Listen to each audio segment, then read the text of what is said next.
আসসালামু আলাইকুম। আজকে আমি আপনাদেরকে গরমে এখন পান্তা ভাত খেতে যে কোনো ভর্তা বেশি ভালো লাগে গরমে।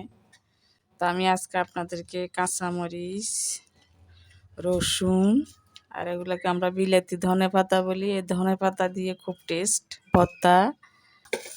যে সরিষা বাটা দেব, এই সরিষা আমি এখানে আধা কাপের করে ছোটো এই কাপটার 1 কাপ সরিষা ভিজিয়ে রাখবো 10 মিনিটের জন্য।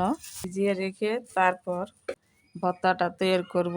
আর মরিচটা টেলে নেব একটু। এত যে সুস্বাদু এই ভর্তাটা, সরিষা ভর্তা, সরিষা কাঁচামরিচ ভর্তা, এটা বাটবো। আর কাঁচামরিচটা টেলে নিব, একটু হালকা টেলে নিব, তারপর খেতে ভীষণ মজা। এই মরিচটা টেলে নিচ্ছি, কারণ মরিচ টেলে কাঁচামরিচকে একটু টেলে নিলে খুবই মজা হয় ভর্তাটা। রসুন আরো বেশি দেওয়া যায়, আমি বেশি দিলাম না। রসুন আরো বেশি দিলে আরো বেশি মজা। আমি এখন পরিমাণ মতো দিয়েছি।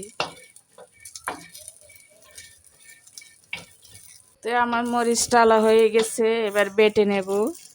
ঠান্ডা হলে বেটে নেব। তো আমি সরিষাটা ভালো করে ধুয়ে আবার পানিতে ভিজেলাম, এগুলো আগে বেটে নেব।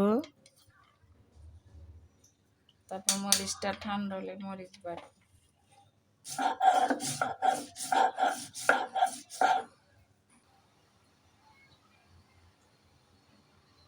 আমি 1 চামচ ভিনেগার দিয়ে বেটে নিচ্ছি, পানি দেব না।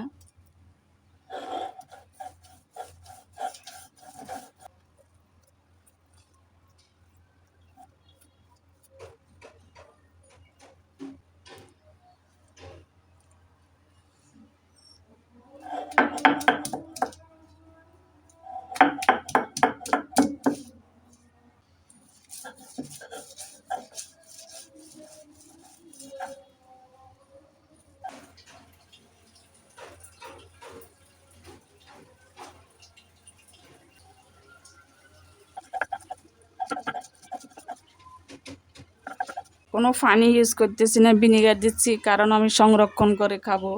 নর্মাল ফ্রিজও 4-5 দিন 1 সপ্তাহ রাখা যায়, কারণ একসাথে তার এতগুলো মরিচ বাটা খাওয়া যাবে না, এই জন্য পানি দিই নেই। 1 চামচ চিনি দিছি শুধু, প্রচণ্ড ঝাল যেহেতু ভিনেগার দিছি, একটু চিনি দিলে খেতে ভীষণ টেস্ট লাগবে। আর একটু টেস্টিং সল্ট দিলাম, তারপর দেব বিট লবণ। সবগুলা দিয়ে এখন মরিচগুলো বেটে নেব। এই বিট লবণ সবগুলো নিয়ে এখন মরিচগুলো বেটে তারপর সবগুলো সরিষার সাথে মিক্স করে ফেলবো।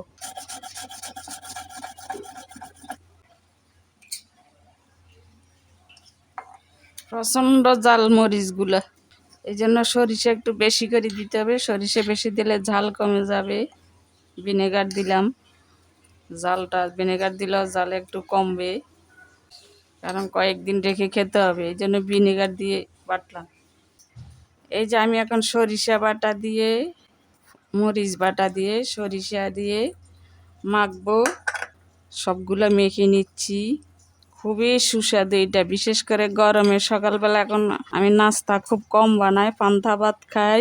যারা আমার মতো পান্তা প্রিয়, পান্তা ভাত খেতে ভালোবাসেন, তারা এইভাবে ভর্তা বানান।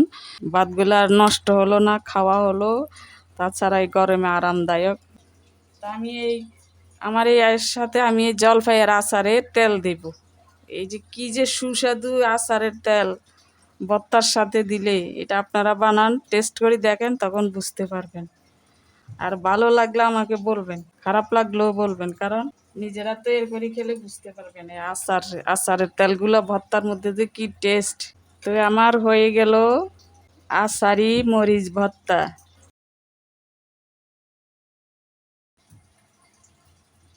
আর এগুলো রেখেছি আমি আমার আবার আচার তৈরি করব। আচারের জন্য বেটে রাখলাম একটু সামান্য ভিনেগার দিয়ে সরিষাগুলা। তা আমার মতে আচারটা বানাবেন, তা কী যে টেস্ট পাবেন, আপনি খাওয়ার সময় বুঝতে পারবেন এটার স্বাদ কতটুকু। মাছ, মাংস, পোলাওর চেয়ে এগুলো মজা। তো আমার হয়ে গেল আচারি সরিষা মরিচ ভর্তা। পান্তা ভাত দিয়ে খেয়ে তারপর আমাকে বলবেন কেমন লাগলো। ভালো থাকেন, সুস্থ থাকেন। আল্লাহ হাফিজ।